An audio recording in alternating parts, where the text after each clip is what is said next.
नमस्कार बच्चों, मैं मिशन ज्ञान से रोहित नामा राजस्थान सरकार व वेदांता के सीएसआर इनिशिएटिव ई कक्षा में आप सभी का स्वागत करता हूं। बच्चों पढ़ रहे हैं आरबीएसई पाठ्यक्रम पर निर्धारित कक्षा 12 की गणित का चौथा अध्याय सारणिक। बच्चों इसके अब तक हमने भाग 6 तक के वीडियोस देख लिए। अब हम करेंगे बच्चों तुम्हारी प्रश्नमाला 4 पॉइंट देके प्रश्न नंबर 1 से लेके 3 तक। लेकिन इससे पहले मैंने तुम्हें सारे एग्जाम्पल समझा दिए, जितने भी थ्योरम्स थी, प्रमेय थी, सारी हमने विद एग्जाम्पल ढंग से सॉल्व कर ली। आपका कॉन्फिडेंस बहुत हाई हो गया। और जैसा कि मैंने तुम्हें बोला था कि उदाहरण के प्रश्न तुम्हारी प्रश्नमाला के प्रश्न से ज़्यादा कठिन है, और वो एक एक उदाहरण मैंने तुम्हें ढंग से समझा दिया बच्चों। तो अब प्रश्नमाला के प्रश्न खुद से ट्राई करो, वीडियो पॉज कर लो। आपको वीडियो पहले देखने की आवश्यकता नहीं है, वीडियो आपको देखना है, आपने ट्राई कर लिया, फिर आपके सॉल्यूशन के संतुष्टिकरण के लिए केवल। अगर आपसे गलत भी हुआ है तो आप वीडियो देखकर उसको वापस सही कर लेंगे। लेकिन बच्चों ट्राई जरूर करो। देखो गणित पढ़ रहे हो ना, तो गणित अच्छी करने का तरीका एक ही है, पहले खुद से ट्राई करो। मैं नहीं बोल रहा कुछ नहीं आता जब आप ट्राई करो। इतना समझा दिया, इतने वीडियोस आपने देख लिए अब तक के 6 वीडियोस, उसके बाद तो आपसे प्रश्न हो जाएंगे, मुझे पता है।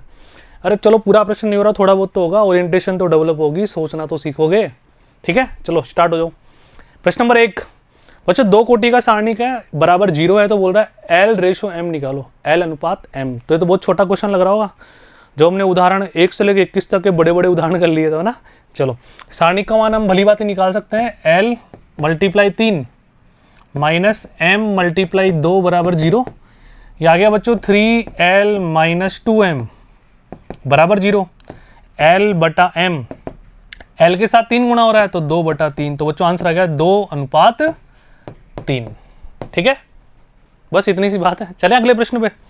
प्रश्न नंबर 2 क्या कह रहा है बच्चों, सारणिक 3 कोटि का सारणिक है, द्वितीय पंक्ति के अवयवों की उपसारणिक ज्ञात करो। केवल उपसारणिक निकालनी है, उसका मान भी नहीं निकालना। तो निकाल लें। सबसे पहले देखो, ये R1 पहली पंक्ति, R2 दूसरी पंक्ति, R3 तीसरी पंक्ति। ठीक है, प्लस माइनस प्लस।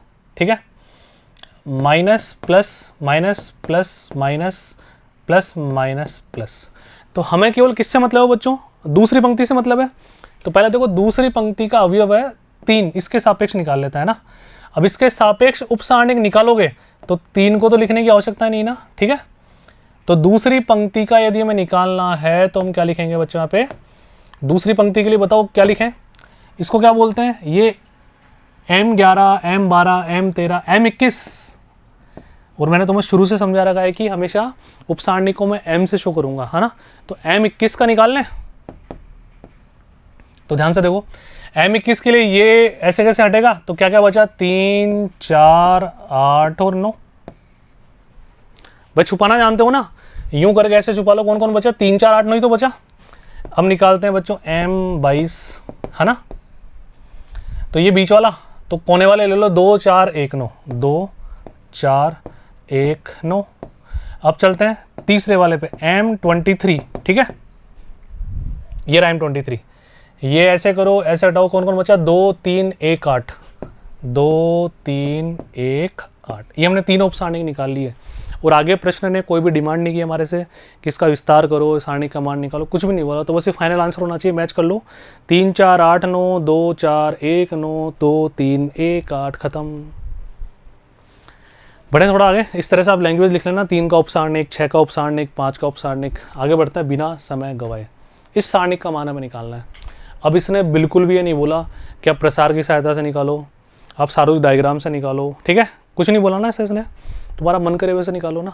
तो जो गुणधर्म ने पढ़े उनका यूज़ तो करें, क्योंकि हमें पता है यदि हमने डायरेक्ट इसका प्रसार किया पंक्ति के सापेक्ष, स्तंभ के सापेक्ष, तो कैलकुलेशन बहुत बेकार वाली हो जाएगी, क्योंकि डेटा बहुत बड़ा है ना। अब इसको छोटे रूप में बनाया अपन, देखो बहुत आसान है बनाना। इसको हम क्या बोलते हैं बच्चों? R1, इसको R2 और इसको R3। अब मैं संक्रियाओं का यूज करता हूँ बच्चों, ध्यान से देखना ना। और उदाहरण में इतनी सारी संक्रिया हमने लगा ली, उनके सामने तो कुछ भी नहीं है ना।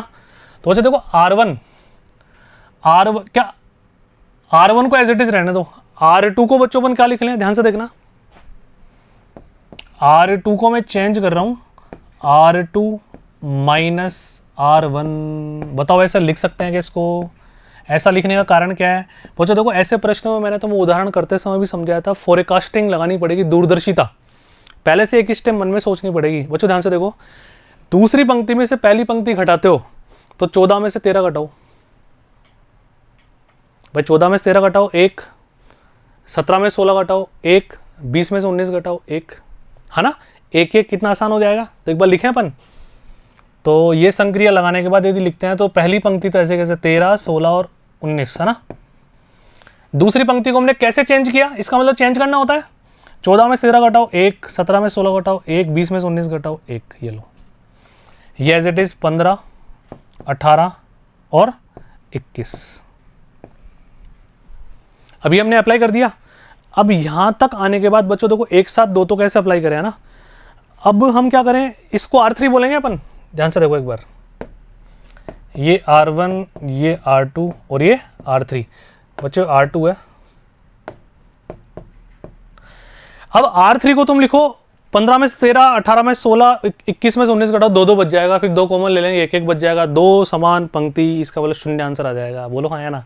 तो एक काम करो बच्चों, अब जो हम संक्रिया लगाने वाले हैं ना, वो क्या लगाने वाले हैं, R3 को हम चेंज करेंगे कैसे, R3 माइनस R1, है ना। ध्यान से देखो तो करें, तो R1 को तो ऐसे कैसे रहने दो 13, 16, 19, R2 को भी ऐसे कैसे रहने दो 1, 1, 1।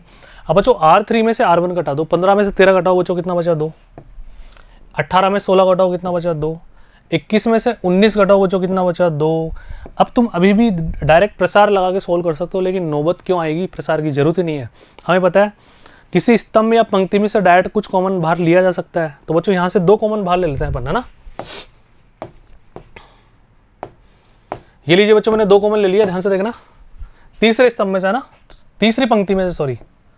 तो दो कॉमन लेने पे क्या बचा 13, 16, 19, 1, 1, 1, 1, 1, 1। ये लीजिए, अब तुम बोल सकते हो बहुत आराम से कि R2 बराबर R3, ऐसा गुणधर्म होता है, हमने पढ़ा पिछले वीडियो में।